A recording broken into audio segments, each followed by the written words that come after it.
अरे सुशीला बहन, सुना है तुम्हारी बहू बहुत काम करती है, पूरे मोहल्ले में मशहूर है उसके चर्चे। अरे बड़ी किस्मत वाली है तू। अब क्या बताऊं कुसुम बहन, मेरी बहू तो मुझे सर आंखों पर बिठा कर रखती है, मुझे पांव तक जमीन पर नहीं रखने देती। जब से वो आई है समझो मेरी तो सारी जिम्मेदारी खत्म हो गई। अरे तेरी किस्मत, लेकिन मेरे तो करम फूटे हैं बहू के मामले में। अरे मेरे बेटे रोहन की पत्नी तो चल बसी 2 बच्चों को छोड़कर, अब अगर दूसरी शादी की बात करूं तो रोहन घर सर पर उठा लेता है। अब कुसुम ये बात तो है, बिना बहू के काम कहाँ हो पाएगा। हमारे भी तो बुढ़ापे के दिन आ रहे हैं, कितना ही दिन हम काम कर पाएंगे। बुढ़ापा संवारने के लिए बहू तो होनी ही चाहिए। सही कह रही है, मुझे तो अपना बुढ़ापा बहू के बिना डूबता नजर आ रहा है। लगता है मुझे ही कुछ करना पड़ेगा, वरना बहू का मुंह दिखे बिना ही मुझे बनना पड़ेगा। अरे कोई तो हो जो बुढ़ापे में सास की सेवा कर सके। बहू ना होने पर कुसुम बड़ी दुखी थी। ऊपर से पड़ोसी के घर में बहुएं देखकर उसको बुरा भी लगता था कि मेरी बहू होती तो वो भी मेरी सेवा करती। सुशीला के घर से आती ही सास कुसुम रोहन के पीछे पड़ जाती है। रोहन बेटा, एक बहू ला दे, कब तक मुझे अपने भरे पूरे बुढ़ापे में भी काम करना पड़ेगा। अरे बच्चों का भी तो सोच, बिन माँ के बौखलाए घूमते हैं। माँ 1000 बार बोला है, लेकिन नहीं, आपकी आदत हो गई है एक ही बात बार बार करने की। अरे नहीं करनी शादी, आप समझ क्यों नहीं रही है? अरे मेरे बच्चे हैं, मैं खुद पाल लूंगा, किसी पर बोझ नहीं बनने दूंगा। हाँ, अभी तो बोलेगा ये, और मेरे मरने के बाद करेगा शादी। वैसे भी इस बुढ़ापे में इस रसोई में काम कर रही हूँ, इससे बुरा और क्या ही हो सकता है। और बच्चों की 10 जरूरत होती है जो सिर्फ माँ ही कर सकती है। देखो मम्मी, बात ऐसी है तो मैंने पहले भी कहा है कि एक मेड रख लेते, लेकिन आप ही जिद पर अड़ी है। अरे वो संभालेगी घर का सारा काम। वाह बेटे वाह, मतलब मेरे जीते जी अब इस घर में मेड भी आएगी, मेरे बच्चे मेड का हाथ का खाना खाएंगे? बिल्कुल नहीं। ये तो घर में जैसे रोज का हो गया था। कुसुम शादी को लेकर रोहन के पीछे पड़ गई थी। एक दिन सास खुद से कहती है, मैं तो परेशान आ गई हूँ इस लड़के से, ऐसे तो कुछ नहीं होगा, मुझे ही कुछ ऐसा करना पड़ेगा जिससे ये शादी के लिए तैयार हो जाए। अब कुसुम के दिमाग में कुछ खुराफात चल रही थी। सुबह सुबह कुसुम रसोई में जाती है और अचानक से उसके चीखने की तेज आवाज आती है। अरे भगवान, टूट गया, पैर टूट गया मेरा। लगता है आ गए मेरे आखिरी दिन, अब मुझे कोई नहीं बचा सकता, मर गई मैं तो। क्या हुआ माँ, इतने जोर जोर से क्यों चिल्ला रही हो? अरे सुबह सुबह क्यों शोर मचा रखा है? हाँ, अब इस उम्र में शोर मचाने के ही तो दिन रह गए मेरे। यहाँ मैं मर रही हूँ और तुझे मेरे चिल्लाने की पड़ी है। इस हालत में चिल्लाओगी नहीं तो क्या नाचोगे? अरे पर मम्मी, आप नीचे गिरी कैसे हो? आपका ध्यान कहाँ था? आपको चोट लगी है क्या? अरे मेरा बुढ़ापा आ गया बेटा, ध्यान से उतर गया। ये तेल पता नहीं कैसे मेरे हाथ से छूटकर गिर गया, फिर मेरा ध्यान नहीं गया और मैं गिर गई। हाय, मेरा पैर टूट गया। बहू होती तो कहाँ इस बुढ़ापे में रसोई में आना पड़ता। मैं अभी डॉक्टर को फोन करता हूँ। अरे डॉक्टर छोड़, एक बहू ले आ बेटा, वो होती तो ये सब कभी ना होता। सर आंखों पर बिठा कर रखती अपनी सास को, मुझे बिठा कर खिलाती, मेरा और दोनों बच्चों का ध्यान रखती। अरे बाप बस करिए, फिर सुबह सुबह वही सारी बातें। मैंने कहा ना मैं अभी शादी नहीं करूंगा। मत कर शादी, मेरे मरने के बाद मानेगा। अब इस बुढ़ापे में अपने शरीर की हड्डियां भी तुड़वाती फिर रही हूँ मैं। अरे तो कह तो रहा हूँ, एक काम वाली रख लेते हैं, आपकी परेशानी खत्म हो जाएगी और मेरा भी सर दर्द। काम वाली घर में नहीं आएगी, अगर आएगी तो बहू आएगी। रहने दे, मैं अपनी हड्डियां तुड़वा कर काम कर लूंगी। अरे मुझे दर्द में देखकर तुझे तो सुकून मिलेगा ना। रोहन गुस्से से वहां से चला जाता है, क्योंकि कुसुम जी सुनने को तैयार ही नहीं थी। ऐसे ही दोपहर हो जाती है, दोनों बच्चे स्कूल से घर आते हैं। आ गए? मैं तुम्हारा इंतजार कर रही थी। तुम लोगों की पेरेंट टीचर मीटिंग आने वाली है ना? हाँ दादी, आने वाली है, पापा ने बुलाया, वो छुट्टी लेंगे। तुम लोगों के स्कूल में जितने तुम्हारे दोस्त लोग हैं ना, उन सबके मम्मी पापा है, और अक्सर पेरेंट टीचर मीटिंग में उनकी मम्मी आती है। हाँ दादी, ज्यादातर तो सबकी मम्मी ही आती है। तो तुम लोगों को नहीं लगता तुम्हारी भी माँ होती, वो भी तुम लोगों के लिए स्कूल जाती? ऐसे पापा को भी परेशानी होती है ना, उन्हें अपने काम से छुट्टी लेनी पड़ती है। हाँ दादी, पर हमारी मम्मी नहीं है। पर तुम्हारे पापा तुम्हारे लिए नई मम्मी तो ला सकते हैं। अगर तुम लोग उनसे कहो तो फिर उनका काम भी आसान हो जाएगा। ठीक है दादी, हम पापा से बोलेंगे। रात को रोहन घर आता है, तभी दोनों बच्चे कमरे में आ जाते हैं। क्या हो गया बच्चों, इतनी रात हो गए, तुम लोग अभी तक सोए नहीं? पापा, हमें आपसे कुछ चाहिए, क्या आप हमें लाकर दोगे? हाँ बेटा, बोलो क्या चाहिए। अगर ला पाऊंगा तो जरूर ला दूंगा। पापा, हमें नई मम्मी लाकर दो, ताकि वो भी हमारे साथ पेरेंट टीचर मीटिंग में स्कूल जाए। ये क्या बात कर रहे हो तुम दोनों? हर बार तो मैं ही आता हूँ ना, और अभी मम्मी कहाँ से आ गई? पर पापा, सबकी मम्मी तो हमारी क्यों नहीं? क्योंकि तुम्हारी मम्मी नहीं है। और तुम्हारे दिमाग में ये बात किसने डाली? दादी कह रही थी आप हमें नई मम्मी लाकर दोगे, फिर आपको भी परेशानी नहीं होगी। कोई नई मम्मी नहीं आएगी, चुपचाप से जाकर सो जाओ दोनों। रोहन दोनों बच्चों को डांटकर वहां से भगा देता है और सुबह खाने की टेबल पर कुसुम पर भड़क उठता है। माँ, ये क्या हरकत थी? आप मेरे बच्चों को समझा रही है कि मैं उनको नई मम्मी ला कर दूं? अरे तो क्या गलत कहा? तुझे भी तो काम रहता है, वो आ जाएगी तो थोड़ा काम आसान हो जाएगा, वो बच्चों का भी ध्यान रख लेगी अच्छे से। अरे माँ, बस कीजिए। क्या इतने दिन से बहू बहू की रट लगा रखी है आपने? अगर मैंने शादी कर भी ली तो क्या गारंटी है कि वो मेरे बच्चों का ध्यान रखेगी?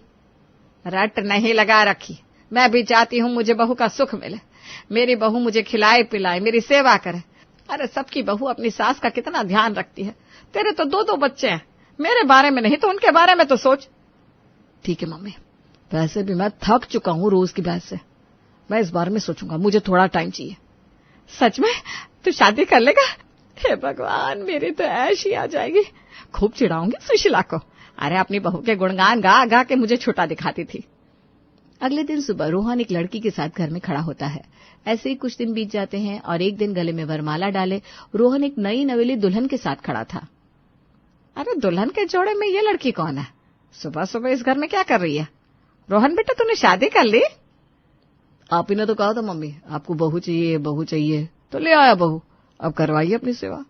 कर लिया मैंने शादी, सोनम नाम है इसका। ये तो बहुत अच्छी बात है बेटा, तूने दिल ही खुश कर दिया। मुझे और क्या ही चाहिए। अब भले तूने अपनी मर्जी से कर ली, लेकिन मुझे बहू तो मिल गई। मैं बहुत ज्यादा खुश हूँ। कुसुम बहू के आने से बहुत खुश थी।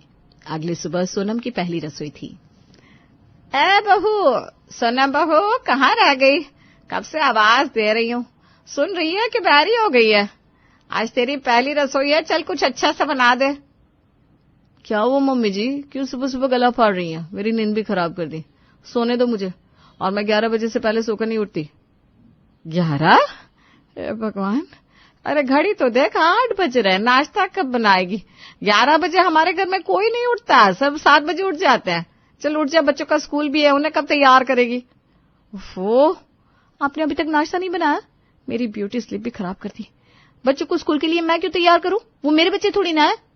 अरे क्या बोले जा रही है? मैं क्यों बनाऊंगी? बहू तू है कि मैं?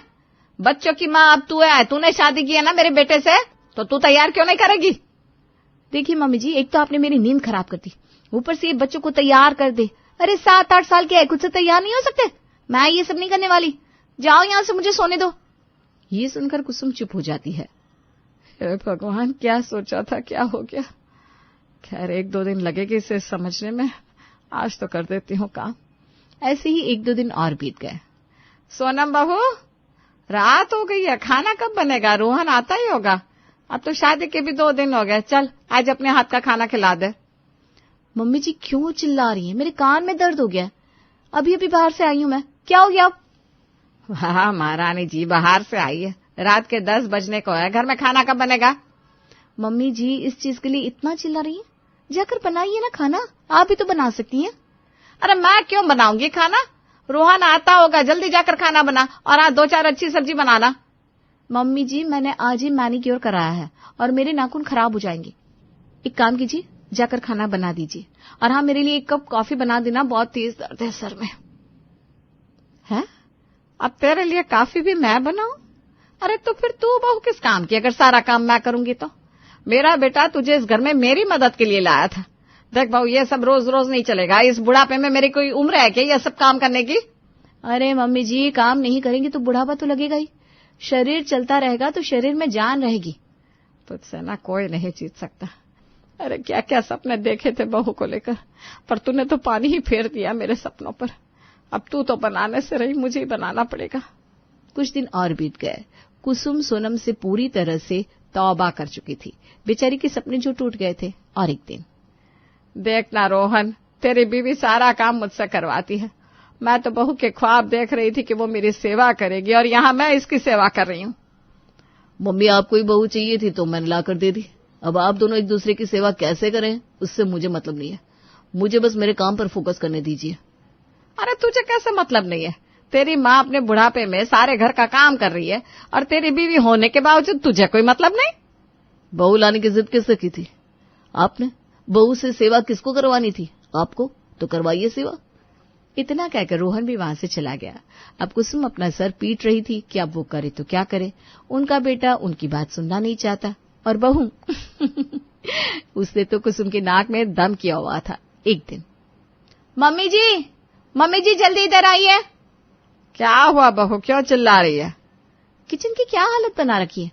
आपसे मैंने क्या कहा था? मुझे किचन एकदम साफ दिखना चाहिए। ये साफ क्यों नहीं है?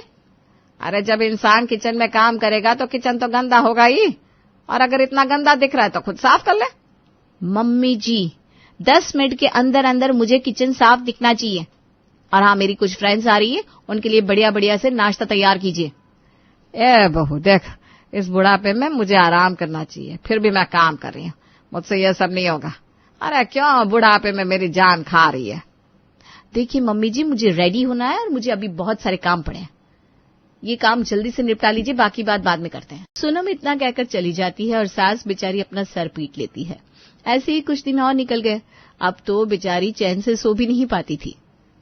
अरे अरे बाढ़ आ गई, मैं डूब गई, कोई बचाओ, सुनामी। मम्मी जी जल्दी उठिए, कोई बाढ़ नहीं आई है, मैं आई हूँ। ये क्या तरीका होता है किसी को उठाने का? मेरे सारे कपड़े गीले हो गए। अरे पानी डालने की क्या जरूरत थी? शाम में कौन सोता है? उठिए, चलिए, हमें शॉपिंग करने मॉल जाना है, तुरंत तैयार हो जाइए। सोनम अपनी सास और दोनों बच्चों के साथ शॉपिंग करने के लिए मॉल आती है। ढेर सारी शॉपिंग करने के बाद मेरी तो सारी शॉपिंग हो गई, मजा आ गया। चलिए मम्मी जी, सारे बैग पकड़ो, और ये मेरा पर्स भी बहुत महंगा वाला है, ध्यान से पकड़ना, गिरा मत देना। अरे बहू थोड़ा तो रहम कर, तेरी शॉपिंग हो गई हो तो घर चले। बहुत सामान हो गया है, मेरा हाथ दर्द कर रहा है। बच्चे बैग कैसे संभालूं दोनों? आपके हाथ में जरा ताकत नहीं है मम्मी जी, अभी थोड़े से तो बैग हुए हैं, अभी बहुत सारी शॉपिंग बाकी है। हे भगवान, कहाँ फंस गई।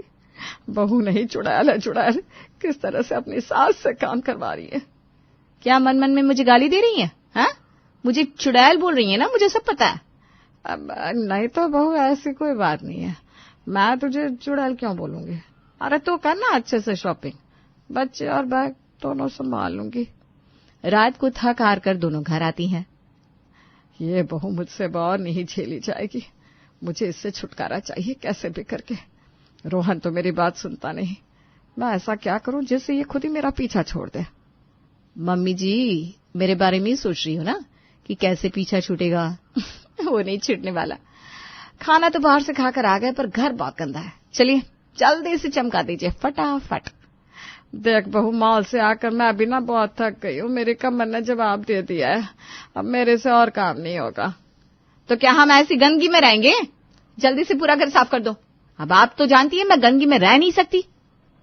ठीक है, वैसे भी तुम मानेगी तो नहीं। कुसुम जी झाड़ू पोछा करने लगती है और सोनम आराम से सोफे पर बैठी फोन चलाने लगती है। कुसुम की कमर अब जवाब दे रही थी। अचानक से कुसुम गिर पड़ती है, तभी रोहन भी वहां जाता है। अरे मर गई, हाय हाय, ये बहू तो मेरी जान लेकर रहेगी। क्या हुआ माँ? आपकी चिल्लाने की आवाज सुनी, अब क्या हो गया? अब तो ठीक है ना? अरे तुझे क्या फर्क पड़ता है, कैसे तेरी बीवी सारा दिन मुझसे काम करवाती रहती है। मेरी कमर ने अब जवाब दे दिया, बेटा मेरे से और काम नहीं होगा। अपनी बीवी को समझा दे या इससे मुझे छुटकारा दिलवा दे। देखो ना रोहन, इनको ही बहू चाहिए थी, अब इनकी बहू है तब भी खुश नहीं है। अब इसमें मैं क्या कर सकती हूँ? अरे मुझे बहू चाहिए थी ताकि बहू मेरी सेवा करे, ना कि मेरी बहू की सेवा मैं करूं। अरे मुझे अपने बुढ़ापे की परवाह थी, पर इसने तो मेरा बुढ़ापा ही बिगाड़ दिया। मम्मी जो भी हो, जिद तो आप ही ने की थी बहू की। अब बहू आ गई है, आपको बहू पसंद नहीं आ रही, तो इसके लिए मैं क्या कर सकता हूँ? अरे लाया भी तो कैसी चुड़ैल को लेकर आया है जो सारा सारा दिन मुझसे काम करवाती है, ना मेरा ख्याल रखती है ना बच्चों का। अरे मेरी तो मती मारी गई थी जो मैंने बहू लाने को कह दिया। काश मैंने तुझसे कभी कहा ही ना होता, ना कोई बहू होती ना मैं इतनी परेशान होती।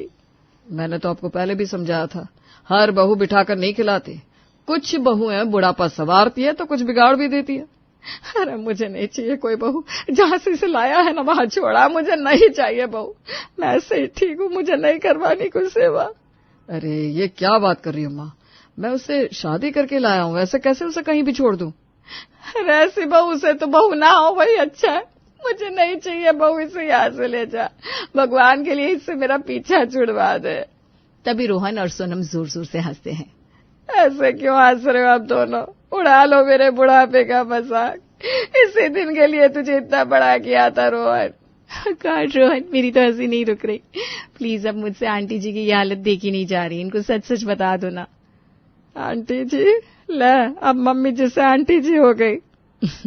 मैं आपको सच सच बताता हूँ, सोनम मेरी बीवी नहीं है, ये आपकी बहू नहीं है। मैंने कब कहा ये आपकी बहू है? ये आपकी बहू है ही नहीं। मेरी सोनम से कोई शादी नहीं हुई। मैं इसे नकली बीवी बनाकर लाया था क्योंकि आप मेरी शादी के पीछे पड़ी थी, ताकि आपको समझा सकूं कि बिना बहू के भी घर चलता है। असल में सोनम मेरी दोस्त है। हाँ आंटी जी, बस आपको समझाना था कि कई बार हम लोगों से जो एक्सपेक्ट करते हैं जरूरी नहीं है कि वो वैसी हो। है? सच में तुम दोनों सच बोल रहे हो ना? ये सोनम चुड़ैल मेरी बहू नहीं है ना? भगवान मैं बच गई, अब मुझे इस चुड़ैल से आजादी मिल जाएगी। मिल जाएगी आजादी, ये सिर्फ मैंने आपको समझाने के लिए किया था। ये सुनकर कुसुम की खुशी का ठिकाना नहीं रहा। हे भगवान, मैं आज के बाद कभी बहू का नाम नहीं लूंगी। हाँ वैसे कभी कभी आपको डराने आती रहूंगी आंटी जी। ये सुनकर सभी हंस पड़ते हैं। मई की गर्मी की झुलस से आप सब तो वाकिफ ही होंगे। मई का महीना था, गर्मी अपने पूरे तेवर में थी। सूरज आसमान से जैसे आग बरसा रहा था। ऐसे में घर की रसोई तो मानो भट्टी की तरह उफन रही थी। पर इस भट्टी में भी बहुओं को आराम कहाँ नसीब होने वाला था। उनको तो नाश्ता बनाना ही था। एक और कमला, भवन की बड़ी बहू नैना, तो दूसरी और छोटी बहू सुनैना पसीने पसीने होकर रसोई के काम में जुटी हुई थी। हे भगवान, ये भिंडी भी चिपके जा रही है। सोचा था फटाफट नाश्ता बनाकर जरा पंखे के नीचे बैठूंगी, पर नहीं, गैस की आंच तो सही है। इससे ज्यादा धीमा किया तो गैस ही बंद हो जाएगा। उफ़ो, इतने से परेशान हो गई तू? लगता है तो भूल गई, तेरी सास प्याज लहसुन की सब्जी नहीं खाती। हे भगवान, मैंने तो प्याज की भिंडी बना दी। इतनी गर्मी में तो पानी लेने में भी रसोई में आना बर्दाश्त ना हो, और यहाँ मम्मी जी के लिए अब बिना प्याज की भिंडी बनानी पड़ेगी। हाँ मम्मी जी बिना ऐसे तो रेस्टोरेंट में जाकर मुंह मोड़ मोड़ कर पकवान खा लेती है, पर घर पर बिना प्याज की सब्जी चाहिए। हाँ वही तो। और ये आलू दम, सब्जी में मसाले की खुशबू कम लग रही है। मम्मी जी तो सूंघती ही कहेंगी, कहीं का दम नहीं रहा इस दम में। अरे अभी तो रोटियां भी बनानी बाकी है। कितना अच्छा रहता ना, एक साथ रोटियां बनाकर रख सकते, पर नहीं, यहाँ तो सभी को इतनी गर्मी में भी गर्मा गर्म रोटियां चाहिए। फटाफट काम निपटाकर दोनों बहुएं थालियां सजाने लगती है। रोटी, सब्जी, रायता, चटनी, भिंडी, हर डिश जैसे बहुओं के पसीने की कहानी कह रही थी। डाइनिंग टेबल पर जैसे ही खाना लगाया जाता है, सबसे पहले मेनका अपनी प्लेट से निवाला लेती है। रोटी थोड़ी सख्त बन गई है नैना, और ये रायता तो पानी जैसा कर दिया, तुमने सुना ना? तभी भिंडी चखते हुए प्रमोद अपनी टिप्पणी करता है। ना उस पुराने स्वाद की बात है, ना वो प्यार दिख रहा है। लगता है अब बहुओं के लिए खाना पकाना 3 वक्त का काम रह गया है, जिसे किसी भी तरह बस खत्म करना है। इससे तो अच्छा मैं डोसा स्ट्रीट का सांबार ही मंगवा लेता। और मिर्च इतनी डाल दी आपने कि जीभ जल रही है भाभी। इससे अच्छा तो हम डोसा स्ट्रीट से ही डोसा मंगवा लेते पापा। अपने ससुराल वालों की बात सुनकर नैना और सुनैना का जी तो जल रहा था, पर दोनों मजबूर थी। दोनों बहुएं बिना कुछ कहे सिर झुकाए वहीं खड़ी रहती है। नाश्ते के बाद रोज वही बर्तन धोने की ड्यूटी। बर्तन धोते हुए नैना गहरी सांसें ले रही थी। हर बार वही, चाहे कितना भी बना लो, इस घर में कभी कोई संतुष्ट नहीं होता। हमसे तो मशीनें अच्छी हैं, उन्हें भी चार्जिंग के लिए छोड़ा जाता है, और हमें इतनी गर्मी में भी इस भट्टी में झोंक दिया जाता है। डोसा स्ट्रीट वालों का डोसा अच्छा है, सांबर अच्छा है। अरे भाई तो वहीं से मंगवा लो डोसा सांबर। बेकार में इतनी गर्मी में हमसे गर्मा गर्म पराठे क्यों बनवाते हो? पर ऐसे नहीं चलेगा ना सुनैना। तो क्या करे भाभी, कभी कभी तो सोचती हूँ क्या हमारी किस्मत बस चूल्हे तक ही है। कमला भवन की दोनों बहुओं के दिन ऐसे ही निकल रहे थे। एक शाम, अरे बहू चाय चढ़ाए कि नहीं? हाँ पापा जी, बस 10 मिनट। सुनैना हड़बड़ी में चाय चढ़ाने के लिए जाती है और देखती है डब्बे में चीनी ही नहीं है। चीनी खत्म हो गई है भाभी, आज राशन मंगवाना था, मैं इन्हें कहना ही भूल गई। अब अगर पापा जी को वक्त पर चाय नहीं मिली तो वो खामखा नाराज हो जाएंगे। तो हर बात में घबराने क्यों लगती है सुनैना? तो दूध में चाय पत्ती डाल, मैं तब तक सुषमा आंटी के घर से चीनी लेकर आती हूँ। नैना पड़ोसन सुषमा के घर जाती है और देखती है कि सभी चाय के साथ इडली खा रहे हैं।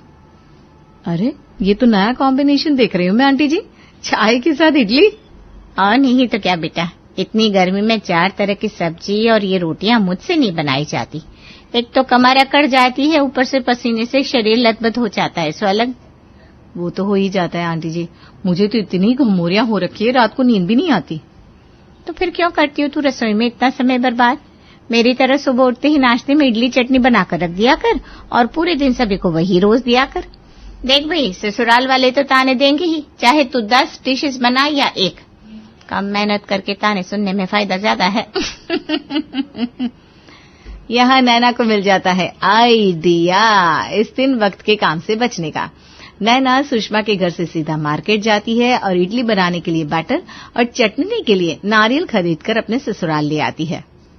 कहाँ रह गई थी भाभी आप? चाय देनी थी मुझे पापा जी को, भूल गई थी क्या आप? ऐसी इतनी गर्मी लग रही है, ऊपर से 15 मिनट वेट करवा दिया आपने। डर से ना रसोई से नहीं निकल रही थी मैं। अरे आज के बाद न बेकार के ताने सुनने पड़ेंगे, न डर के मारे रसोई में छुपना पड़ेगा, ना ये गर्मी सहनी पड़ेगी। हमारी प्रॉब्लम का इलाज मिल गया है मुझे सुनैना, इडली। सुनैना चाय बनाकर अपने ससुर और जेठ को पकड़ाती है। रात का क्या सोच रहे हैं पापा? घर के खाने में तो वो मजा आता ही नहीं है, रोटियां जरा ठीक नहीं बन रही है घर पर, क्या कहते हैं आप? मेरा तो मन है बाहर से इडली मंगवाने का बेटा। मैं हूं ना पापा जी, मैं बना दूंगी इडली। मुझे पता है रोटी सब्जी खा खाकर आप सब परेशान हो गए होंगे, रात की फिक्र छोड़ दीजिए, ऐसा खाना बनाऊंगी जो आप सबके मन को भा जाएगा। रात को दोनों बहुएं मिलकर करीब 200-250 इडली बनाकर रख लेती हैं। इडली तो अच्छी बनाई है तुमने, सुना ना? ऐसा ही कुछ बनाया करो, बेकार में ही कितनी बेस्वाद सब्जियां बनाती रहती हो। सच में ना आज बहुत अच्छा काम किया है तुमने, मानना पड़ेगा। अपनी पहली रसोई के बाद आज जाकर नैना और सुनैना को अपनी तारीफ सुनने को नसीब हुई थी। अगली सुबह रोज की तरह 5 बजे अलार्म बजना शुरू होता है। उठ जाओ सुनैना, अलार्म बज रहा है, फिर कहोगी आप उठाते नहीं हो इसलिए देर हो जाती है। सब तैयार है बाबा, अब सो जाइए। आराम से आज दोनों देवरानी जेठानी 8 बजे उठती हैं, रात के जूठे बर्तन धोती है, नहा धोकर तैयार होकर 9:30 बजे रसोई में जाती है। अब क्या भाभी? अब क्या? सुबह 8 बजे ही मैंने फ्रिज से इडली निकाल ली थी। यहाँ इतनी गर्मी है, इडलियों का टेम्परेचर खुद नॉर्मल हो गया है। और चटनी तो ठंडी ही परोसी जाती है। रात की बनी हुई इडली को प्लेट में सजाकर डरती डरती सुनैना चटनी के साथ सभी को परोस देती है। वाह भाई वाह, स्वाद आ गया, सही जा रही हो तुम दोनों। क्या सही मम्मी? कौन खाता है इडली बिना सांभर के? रात को तो मैं अपनी फ्रेंड की बर्थडे पार्टी से खाकर आई थी, इसलिए मैंने कुछ कहा नहीं। पर इसका ये मतलब थोड़ी ना है कि भाभी हर बार इडली चटनी के साथ परोस देगी। मेरा मतलब है अगर डिश बनाई है तो पूरी तरह बनाओ ना, वरना मत बनाओ। बचपन से सभी ये कहते थे, मेरे और निधि के मुंह का स्वाद बिल्कुल एक जैसा है। आज सच में इस बात को मान गया मैं निधि, मुझे भी ना बिना सांभर की इडली खाने में ठीक नहीं लग रही थी। एक काम करना सुने ना, सांभर बना लेना। वो डोसा स्ट्रीट वालों के यहाँ का सांभर तो खाया है ना तुमने? बिल्कुल वैसा तो नहीं बना पाओगी, लेकिन कोशिश करो। जी। अभी अभी काम से बची सुनैना को सांभर बनाने का काम मिल जाता है। दोपहर के 1 बजे घर की तीनों मर्द दुकान जा चुके थे। मेनका और निधि अपने अपने कमरों में एसी का मजा ले रही थी और यहाँ दोनों बहुओं को मिलकर सांभर के लिए सब्जी काटनी पड़ रही थी। ये काम से बचे हम भाभी? किसी ने ठीक ही कहा है, इंसान को कभी शांति नहीं होती। अभी तो दाल चावल पुलाव रोटी पापड़ अचार सलाद ये सब की तैयारी करती, उसके बदले तुझे यहाँ सिर्फ सांभर बनाना पड़ रहा है, वो भी हम दोनों मिलकर कर रहे हैं। मुश्किल से मुश्किल 20 मिनट में काम हो जाएगा। रात वाली इडली के साथ सभी को सांभर और चटनी परोस देंगे, फिर क्या है, 2 बजे तक सभी खा पी कर फ्री हो जाएंगे। उसके बाद हम आराम से अपने कमरे में जाकर एसी का मजा लेंगे। अरे वाह भाभी, ये तो मैंने सोचा ही नहीं। आज हमें नींद भी सुबह पूरी मिली है। सॉरी भाभी, यू आर द बेस्ट। दोपहर के वक्त तीनों बाप बेटे खाने के लिए दुकान से वापस आते हैं। सभी एक साथ टेबल पर बैठते हैं और दोनों बहुएं इडली, चटनी, सांभर सभी को परोसती है। सही है, स्वाद आ गया बहू। डोसा स्ट्रीट वाले जैसा तो नहीं, लेकिन पर ठीक ही है। ये लगा तीर निशाने पर। सुषमा आंटी के तो जाकर पैर धोकर पीने पड़ेंगे। खाना सभी को अच्छा लगता है और दोनों बहुओं की टेंशन भी कम हो जाती है। शाम के वक्त रोज की तरह चाय के साथ मेनका अपनी बहू को कुछ नमकीन बनाने को कहती है। दोपहर में 2 घंटे पूरी लंबी नींद लिए मैंने। अब तो मम्मी जी मुझे पहाड़ चढ़ने को कहेंगी ना तो वो भी चढ़ जाऊंगी। पकौड़े छान दूं क्या सुनैना? आप भी ना भाभी, मुझे आइडिया दिया इडली का और खुद इडली से दूर जा रही है। हमारे पास इडली है तो काट कर तुरंत फ्राई कर देती हूँ, हो गया नमकीन स्नैक तैयार। अरे वाह सुनैना, तुम तो मुझसे भी 2 कदम आगे निकल गई। सुनैना फौरन 4-5 इडली कट करती है और फ्राइड इडली बनाकर सभी को चाय के साथ परोस देती है। सभी चटकारे मार मार कर फ्राइड इडली खा लेते हैं। रात के वक्त फिर से नैना सुनैना सभी को इडली परोसती हैं। जरा सांभर और देना नैना। नैना जिम्मी की कटोरी में सांभर डाल रही थी कि गलती से उसका हाथ स्लिप हो जाता है और सांभर डायरेक्ट इडली पर गिर जाती है। सॉरी जिम्मी जी, वो गलती से। अरे कोई बात नहीं नैना, होटल में सांभर वड़े पर भी इसी तरह सांभर डाला जाता है। इडली तो तुम बना रही हो, एक काम करो कल सांभर वड़ा बना लो। इडली के घोल में दाल ज्यादा मिला देना, बस बन जाएंगे सांभर वड़ा। पर बात तो सिर्फ इडली से टिकी हुई थी, पहले सांभर अब सांभर वड़ा। खैर काम कम तो हुआ ही था, ये सोचकर नैना और सुनैना अगली सुबह नाश्ते के लिए सांभर वड़े की तैयारी में लग जाती हैं और आज कमला भवन में सभी को परोसे जाते हैं सांभर वड़े। नीति सांभर वड़े खाते हुए इंस्टा स्क्रॉल कर रही थी जिस पर आता है आजकल का ट्रेंडिंग रील। इडली, सांभर, डोसा, चटनी चटनी चटनी। इसे सुनते ही पहले सभी एक दूसरे को देखते हैं, फिर अपनी प्लेट को। क्या कहती हैं मेनका जी आप? मतलब आप भी वही सोच रहे हैं जो मैं सोच रही हूँ? बिल्कुल मम्मी, सब वही सोच रहे हैं। इडली सांभर चटनी बन ही चुके हैं, तो फिर डोसे ने क्या पाप कर दिया था? तुम डोसा नहीं खिला रही हमें नैना, बैटर तो वही यूज होना है, बना दो डोसा। भैया बिल्कुल सही कह रहे हैं, ये इडली कुछ ज्यादा ही हो गई। सांभर वड़ा भी हमने खा लिया, अब डोसा सही रहेगा। अरे हो गई से क्या मतलब, मैं तो बहू इडली ही खाऊंगी। और हाँ, डोसे का जो मसाला बनाएंगी ना, मेरे लिए बिना प्याज का बनाना याद से। और मेरे मसाले में टमाटर होना चाहिए भाभी, और आप जो ऊपर से बादाम डाल देती हो ना, मेरे डोसे के मसाले में मत डालना। और हाँ, नींबू अच्छे से निचोड़ना। मैं तो बहू तू जैसा मसाला बनाएगी वैसा खा लूंगा, पर हाँ ज्यादा मसाले मत डालना। और डोसे मेरे लिए जरा मोटे मोटे बनाना, पतले डोसे ना मसूड़ों में चुभते हैं, तू तो जानती है। रोटी सब्जी से बचना चाहती थी नैना और सुनैना, और अब उन्हें बनाना पड़ रहा था डोसा। रात को झूठे बर्तन धोती हुई दोनों देवरानी जेठानी इसी मसले पर बात करती हैं। सब्जी के बदले मसाला बता दिया सबने, वो भी 5 वैरायटी का, और डोसे भी सभी को गर्मा गर्म परोस कर देना होगा। रोटी तो मैं दोपहर में भी सेकती नहीं थी भाभी, सुबह वाली चला देती थी। यहाँ तो वो ऑप्शन भी नहीं है, गर्मा गर्म डोसा सेकना पड़ेगा। एक डोसा सेको भाग कर परोसो, दूसरा सेको भाग कर परोसो। और यहाँ तो सब कम से कम 5 डोसे खा जाते हैं, और डोसे का बैटर सही से फर्मेंट नहीं हुआ तो डोसे पतले नहीं बनेंगे, और अगर पतले नहीं बने तो फिर पापा जी के अलावा और कोई डोसा खाएगा ही नहीं। अरे वो तो हो जाएगा भाभी, पापा जी के लिए थोड़ा सा बैटर अलग निकाल देंगे और बाकी बैटर में ईनो और मेथी डाल देंगे, उससे डोसे क्रिस्पी बनेंगे। अगली सुबह नैना और सुनैना को इडली, सांभर, वड़ा और डोसा सब बनाना था, जिस कारण आज उन्हें फिर से सुबह 5 बजे उठना पड़ता है।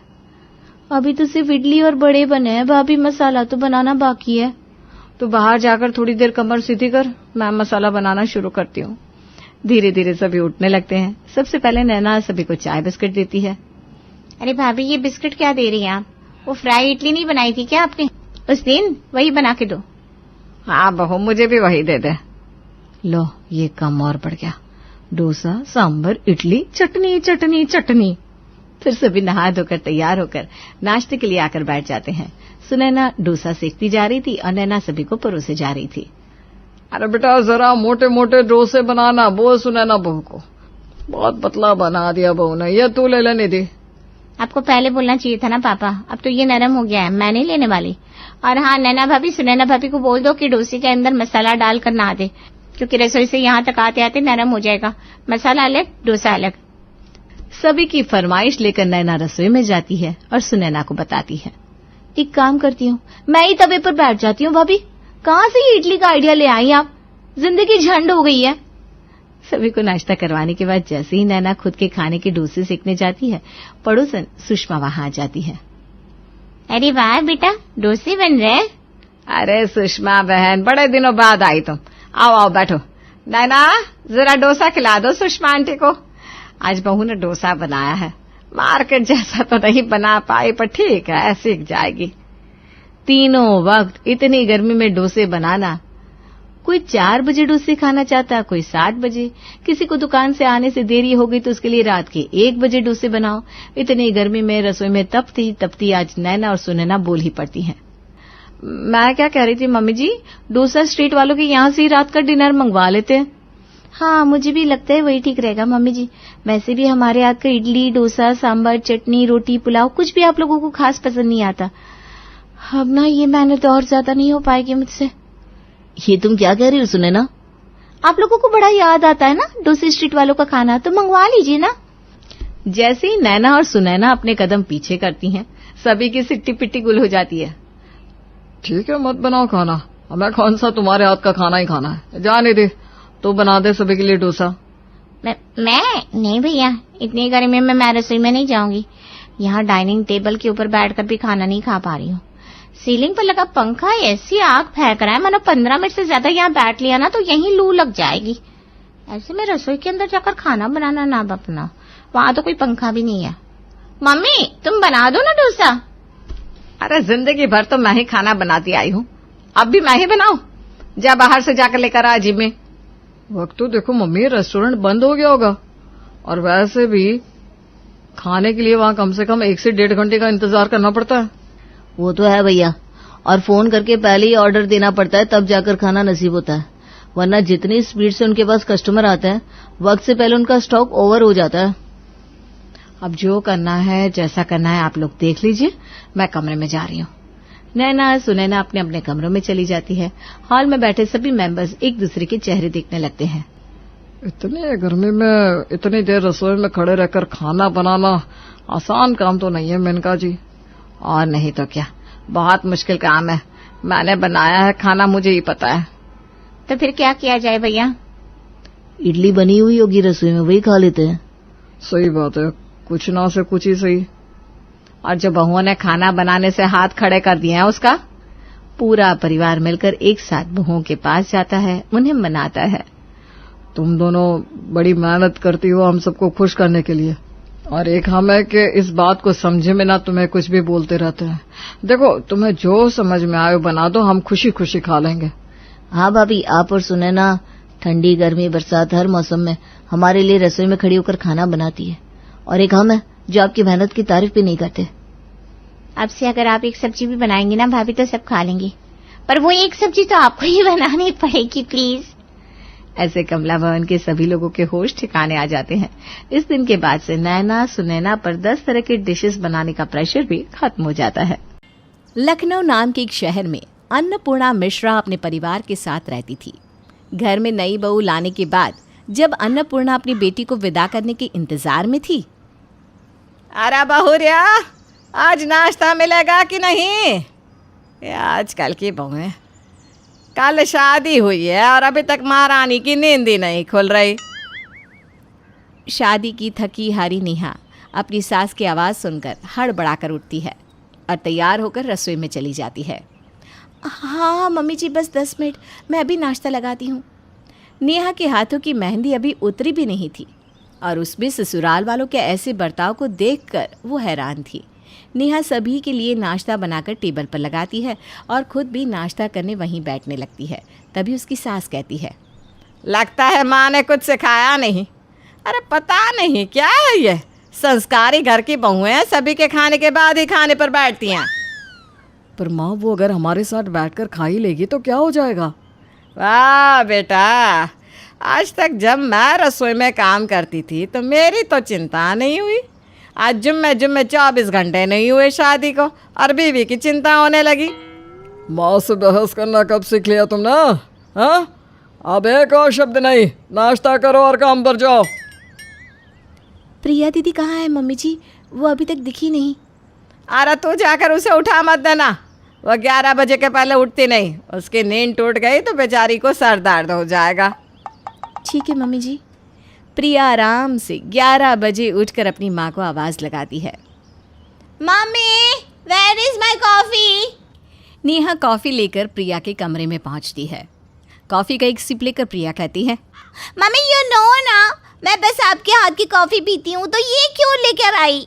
ले जाइए इस कॉफी को भाभी। हमेशा तो मेरे हाथ की कॉफ़ी नहीं मिल पाएगी ना बेटा, आदत डाल ले। अब तो तुझे पराये घर जाना है। देख आज शाम को ही लड़के वाले तुझे देखने आ रहे हैं। सभी लड़के वालों के आने की तैयारी में जुट जाते हैं। नेहा, समोसे, कचौड़ियाँ, 2-4 मिठाइयाँ बनाकर तैयार कर।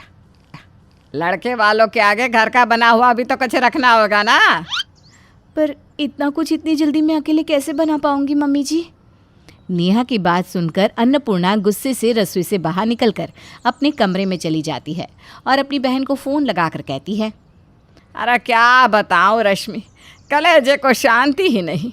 या आजकल की बहुएं, एक काम नहीं होता इनसे। अरे हम भी तो कभी बहू बनी थी। मेरी सास को तो तू जानती ही थी, एक बाल भी इधर से उधर हो जाए तो पूरे घर को सर पर उठा लेती थी। ऐसी सास को सहा है हमने। और एक ये महारानी है जिसे एक काम बोलो रो लो। अपनी सास की बातों को नेहा सुन लेती है। ऐसी कड़वी बातें सुनकर उसकी आंखों में आंसू आ जाते हैं, पर वो चुपचाप अपने काम में लगी रहती है। शाम को लड़के वाले प्रिया को देखने आते हैं। कुछ देर बातचीत के बाद नेहा के हाथ के बने खाने को प्रिया लड़के वालों के आगे परोसती है। खाइए खाइए, यह सब मेरी बेटी ने ही बनाया है। कल सुबह 6 बजे से बेचारी काम में लगी पड़ी है। बच्ची के हाथों में तो माँ अन्नपूर्णा का वास है। सब परवरिश की बात है भाई साहब, वरना आजकल की बहुएं तो एक तिनका भी उठाना नहीं चाहती। लड़के वाले प्रिया को पसंद कर लेते हैं। चट मंगनी पट ब्याह करके उसे अपने घर की बहू बनाकर ले जाते हैं। प्रिया के जाते ही अन्नपूर्णा की हालत तो ऐसी हो जाती है मानो कोई उसका कलेजा ही निकाल कर ले गया हो। मम्मी जी कुछ तो खा लीजिए, कल से आपने कुछ नहीं खाया, आपकी तबीयत बिगड़ जाएगी। प्रिया उस घर में कैसे रहेगी? सब संभाल तो लेगी ना वो लोग उससे ज़्यादा काम ना करवाए। मम्मी जी इतनी फिक्र क्यों करती हैं आप? एक ना एक दिन तो हर लड़की को जाना ही होता है। मैं भी तो इस घर में बहू बनकर आई हूँ। कुछ दिन लगेंगे ही, लेकिन बाद में सब संभाल लेंगी। तभी अन्नपूर्णा के फ़ोन पर प्रिया का कॉल आता है। प्रिया फूट फूट कर रोते हुए कहती है, मम्मी कहाँ फंस गई मैं? सुबह 8:30 बजे उठने को कौन कहता है मम्मी? तो ही रसोई में घुसा दिया, मुझे नहीं रहना यहाँ। अरे रो मत बेटा। अरे जी देखिए ना आपकी बेटी कैसे फूट फूट कर रो रही है। किन करम चलो के यहाँ भेज दिया अपनी बेटी को। मम्मी जी आप उससे बताइए ना कि वो खाना कैसे बनाए। पहली रसोई अगर वो नहीं बना पाई तो बेकार में सभी को शक हो जाएगा। अन्नपूर्णा प्रिया को खीर बनाने की रेसिपी बताती है और प्रिया खीर बनाकर अपने ससुराल वालों को परोसती है। शाम के वक्त प्रिया फिर से अपनी माँ को कॉल करती है। सास ससुर तो एक तरफ, मेरा पति भी मेरा नहीं है मम्मी। मुश्किल से एक बार इसमें मेरी साइड ली होगी, उसमें भी उसकी माँ इसे कहने लगी बीवी के पल्लू से बंधा है। ऐसे में तो 1 सेकंड भी काटना मुश्किल लग रहा है मुझे। जैसे तैसे 1 हफ्ता गुजरता है और 1 हफ्ते बाद प्रिया अपना सारा सामान लेकर वापस अपने मायके आ जाती है। मुझसे नहीं बर्दाश्त होते ऐसे लोग। अब मैं उस घर में नहीं रह सकती मम्मी, इसलिए मैं वापस आ गई। अरे तू बोलती बेटा तुझे वापस आना है तो मैं राहुल को भेज देती तुझे लाने के लिए। आजा आजा मेरे कलेजे का टुकड़ा, गले लग जा। मैं कैसे तेरे बिन 7 दिन रही हूँ मुझे ही पता है। ऐसे अपना ससुराल छोड़कर कौन आता है बेटा? अब वही तुम्हारा घर है। 2 सेकंड नहीं हुए बेटी को आए हुए और बेटी आंख में खटकने लगी। क्या वहां बैठकर उन जालिमों के बर्तन मांजती क्या मेरी बेटी? पहले का जमाना अलग था, आज कौन इतना काम करवाता है बहू से? बहू बेटी तो एक समान है भाई। ये सारा खेल नेहा अपनी आंखों के सामने देख रही थी। शाम के वक्त नेहा सभी को चाय नाश्ता परोस रही होती है कि तभी पड़ोस की कुछ औरतें उसके घर आती है। अरे अन्नपूर्णा, मैं क्या सुन रही हूँ? तेरी बेटी अपना घर छोड़कर आ गई? अरे रे रे रे रे। सब भाग्य का दोष है। 7 दिन भी नहीं हुए शादी को और ये सब। अब कहाँ जाएगी प्रिया? कहाँ क्या जाएगी? अपनी माँ के घर पर रहेगी। अरे कैसे लोग थे निर्मला, क्या बताऊं। सुबह सुबह इसे उठाकर रसोई में भेज देना, सारा काम इस अकेली पर लाद देना, और इसका पति नाकारा मुश्किल से इसके पक्ष में कुछ बोलता था। बड़ी दोगली है तू अन्नपूर्णा। जो काम अपनी बहू के साथ कर रही है वो जब बेटी के साथ हुआ तो बड़ा दुख हुआ है। पूरा मोहल्ला जानता है तू किस तरह उसे काटने दौड़ती है हर समय। ये लड़की रसोई में ही रहती है, फ़ोन पर मायके वालों से बात तक नहीं करने देती इसे, और अपनी बेटी पर जब बात आई तो इसे घर वापस बुला लिया। वाह भाई वाह, घोर कलयुग है।